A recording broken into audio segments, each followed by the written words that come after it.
வணக்கம். அன்றைக்கேத்தன் பேசுகிறேன். எப்படி இருக்கீங்க? நான் இப்போ சென்னை வந்திருக்கேன்.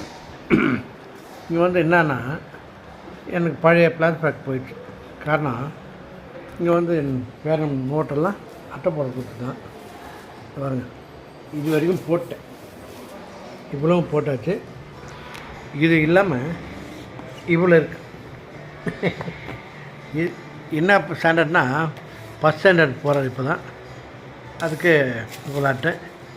இதில் இந்த பிளாஸ்டிக் பேப்பர் வருது பார்த்திங்களா, இதில் தான் போடுறேன். எனக்கு இதை போடும்போது எனக்கு நம்ம பழைய ஃப்ளாஷ்பேக் வந்துச்சு. நம்ம பசங்க படிக்கும்போது, எங்கள் பசங்க படிக்கும்போது ஸ்கூல் ஓப்பன் பண்ணுறதுக்கு முந்தையே 1 வீக் பிஃபோரே நான் போய் புக்ஸ்லாம் வாங்கிட்டு வந்துடுவேன். 2 பேர் சேர்ந்தாலே இவ்வளோ புக் இருக்காது, இவர் ஒருத்தருக்கு இவ்வளோ புக் இருக்குது. இது சேரும்போது ப்ரௌன் ஷீட் தான் அப்போலாம் ஃபேமஸ். இந்த பிளாஸ்டிக்கு இந்த ஜிகினா பேப்பர்லாம் கிடையாது. ஒன்லி ஃபார் ப்ரௌன் ஷீட் தான்.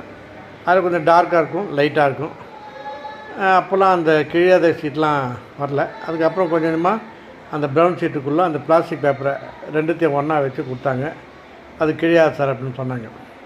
அதன்படி போட்டோம். எங்கள் காலத்தில் எப்படின்னா, எங்கேருந்து ஒரே சப்போர்ட்டு தினத்தந்தி பேப்பர் தாங்க. தினத்தந்தி பேப்பரு கொஞ்சம் நல்லா கொஞ்சம் வசதியானவன்னா இண்டு பேப்பரில் போட்டுன்னு வரும், அது கிழியாது. தினத்தந்தி பேப்பர் 1 வாரம் தாங்கும், அப்புறம் கிழிஞ்சிடும்.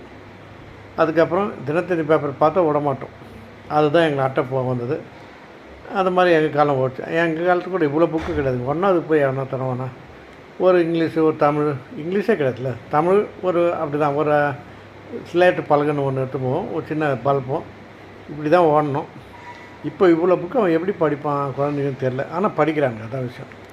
ஏன்னா நம்ம தான் கொஞ்சம் எப்படான்னு யோசிக்கிறோம். அவனுங்க இன்ட்ரெஸ்ட்டாக படிக்கிறாங்க குழந்தைங்க. அதுக்கு தகுந்த மாதிரி அவங்க கிளாஸில் நடத்துகிறாங்க. இந்த பாருங்க, அவர் எழுத வேண்டிய நோட்டு பாருங்கள் எப்படி இருக்குது. இவ்வளோ ஒரு எழுதணும். அதுக்கு தகுந்த மாதிரி பாருங்கள், பார்த்தீங்களா? இது இவ்வளோ நோட்ஸு, இதெல்லாம் அட்டை போட்டாச்சு. இதெல்லாம் பார்க்கும்போது பழைய மெமரிஸ் வருதுங்க. இது அட்டை போட்டு என் வேலையை தான், அதாவது எனக்கு ரொம்ப இன்ட்ரெஸ்ட்டாக இருக்கும். 2 பசங்களுடைய நோட்டு புக்கு எல்லாத்தையும் அட்டை போட்டு லேபிள் ஒட்டி ஸ்கெட்ச் பென் எழுதி அது மேலே எழுதுவேன். இந்த நோட்டினுடைய சைடில், இந்த சைடில் வருது பாருங்கள், இங்கெல்லாம் எழுதுவேன் பேர்.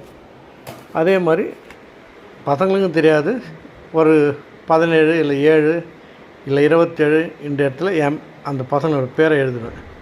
ஏன்னா திருடு போகாமல் இருக்கணும். அதான் இதை பார்த்தீங்கன்னா எனக்கு அந்த ஞாபகம் வந்தது, உங்கள்கிட்ட ஷேர் பண்ணுறேன். நீங்களும் நோட்லாம் போட்டுருங்க பசங்களுக்கு, ஓகேவா? பேரனுக்கோ